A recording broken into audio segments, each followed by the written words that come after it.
안녕하십니까.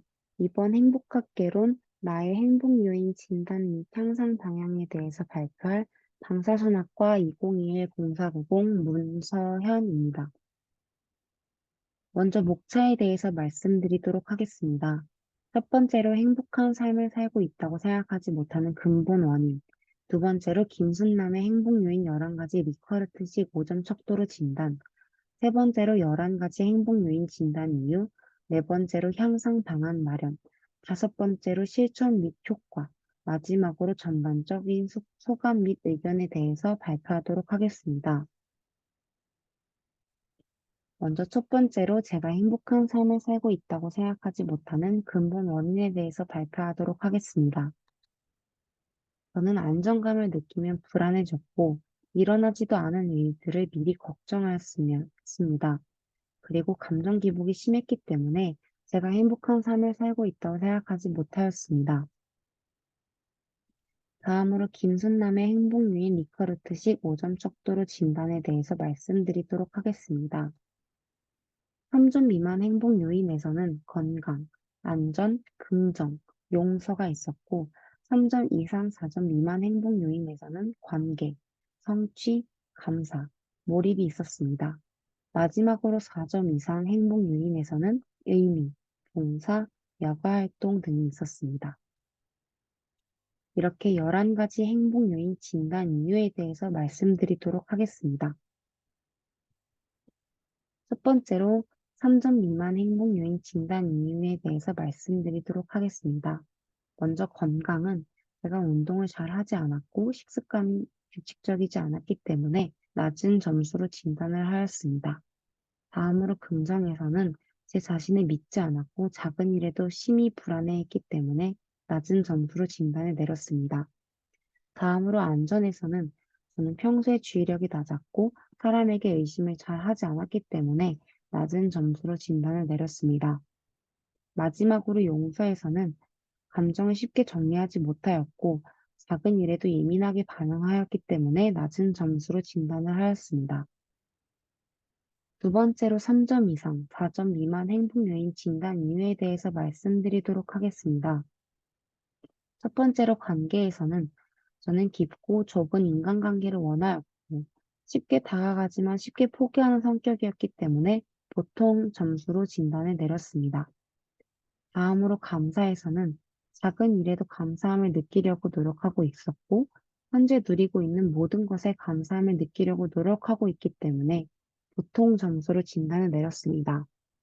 다음으로 성취에서는 작은 결과를 내더라도 성취에 대한 만족감을 느끼는 방법을 알았기 때문에 보통 점수로 진단을 내렸습니다. 마지막으로 몰입에서는 별거 아니더라도 상황에 맞게 몰입해서 남을 이해하는 태도를 취했기 때문에 보통 점수를 진단을 내렸습니다. 세 번째로 4점 이상 행복 요인 진단 이유에 대해서 말씀드리도록 하겠습니다. 첫 번째로 의미에서는 항상 모든 사람들과의 소통을 통해 작은 의미를 배웠고 사람과 엮이면서 생기는 작은 의미 하나에도 세심하게 반응하였기 때문에 높은 점수로 진단하였습니다. 두 번째로 봉사에서는 다른 사람을 돕는 행위 자체에 큰 만족감을 느꼈기 때문에 높은 점수로 진단을 내렸습니다. 마지막으로 여가 활동에서는 제가 진정으로 누리고 싶은 편안함이 어떤 것인지 파악할 줄 알았고, 시간이 날 때마다 제 여가 활동을 더욱 발전시키려고 했기 때문에 높은 점수로 진단을 내렸습니다. 11가지 행복 요인 향상 방향에 대해서 설명드리도록 하겠습니다. 먼저 3점 미만 행복 요인 향상 방향입니다. 건강에서는 지하철역까지는 꼭 걸어가려고 노력을 많이 하였습니다. 그리고 아침은 꼭 먹으려고 노력하였습니다. 긍정에서는 작은 일에도 성취감을 느껴보려고 노력하였고, 심각한 일이 아니고 별거 아니라는 생각을 기르려고 노력하였습니다. 안전에서는 항상 땅을 잘 보고 걷기 위해서 노력하였고, 모든 사람들을 다 믿지 않고 제 모든 이야기를 다 하지 않기 위해서 노력하였습니다. 마지막으로 용서에서는 제가 스스로 노래를 들으면서 감정을 누그러뜨리는 노력을 해보았고, 모든 일에 의미를 부여하지 않는 노력을 해보았습니다. 두 번째로 3점 이상 4점 미만 행복 요인입니다. 관계에서는 항상 사람들에겐 진심으로 다가가고 상대가 진심이 아니어도 상처받지 않기 위해서 노력하였습니다. 감사에서는 지하철을 놓치지 않은 것 같이 작고 사소한 일에 감사함을 느끼려고 노력을 하였습니다. 다음으로 성취에서는 꾸준하게 무언가를 계속해서 성취해내는 뿌듯함을 만끽하기 위해 노력을 많이 하였습니다.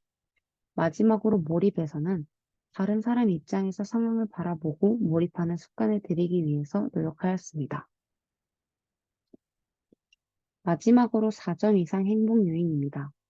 의미에서는 사람과 사람 간의 작은 의미 하나하나에도 감사함을 느끼고 소중하게 여기기 위해서 노력하였습니다. 봉사에서는 제 봉사 정신을 더욱 키우기 위해 다른 사람들에게 헌신적으로 대하는 태도를 유지하기 위해 노력하였습니다. 마지막으로 여가 활동에서는 제 여가 활동을 더욱 발전시키기 위해 앞으로도 틈틈이 노력하기 위해서 굉장히 많은 노력을 하였습니다. 그 실천 및 효과에 대해서 말씀드리도록 하겠습니다.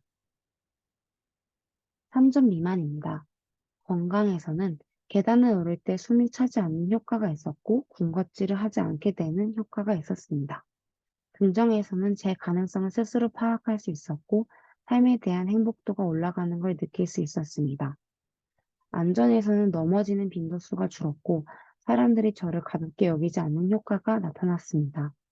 마지막으로 용서에서는 정리가 빠르게 되었고 조금은 더 상황을 심각하게 받아들이지 않게 되었으며 이에 따라 제 자신에 대한 만족도가 올라가는 효과가 있었습니다. 3점 미만, 3점 이상 4점 미만입니다. 관계에서는 사람에 대한 큰 기대를 가지지 않으니 상처받는 일이 적어들었고 이에 따라 제가 조금 더 단단한 사람이 됨을 느꼈습니다. 감사에서는 긍정적인 사람이 될 것 같다는 생각이 들었고 무엇이든 해낼 수 있다는 가능성도 느끼게 되는 효과가 있었습니다. 성취에서는 여전히 제가 무언가를 해낼 수 있음에 감사했고 뿌듯함도 느낄 수 있었습니다. 이에 따라 삶에 대한 행복도가 올라가는 효과를 느낄 수 있었습니다. 마지막으로 몰입에서는 다른 사람 입장에서 이해하고 상황을 바라볼 줄 알았으며 사람들과의 관계도 만족스러울 정도로 나아짐을 느꼈습니다. 4점 이상입니다. 의미에서는 모두에게 진심으로 배려한다는 소리를 들을 정도로 모두가 저에게 호의적인 듯한 느낌을 받게 되었습니다. 이에 따라 행복도가 올라가는 효과가 있었습니다. 봉사에서는 다른 사람을 돕는 행위 자체가 굉장히 값지고 의미 있는 행동이라고 느끼게 되었습니다. 저에 대한 자신감도 커지는 효과가 있었습니다.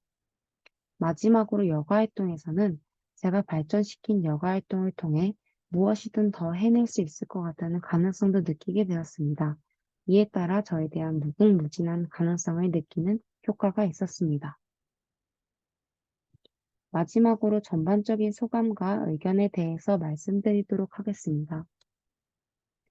부담 없이 행복에 대해서 이론적으로 고찰해보고 싶다면 이 행복학개론이라는 강의를 꼭 추천해주고 싶습니다.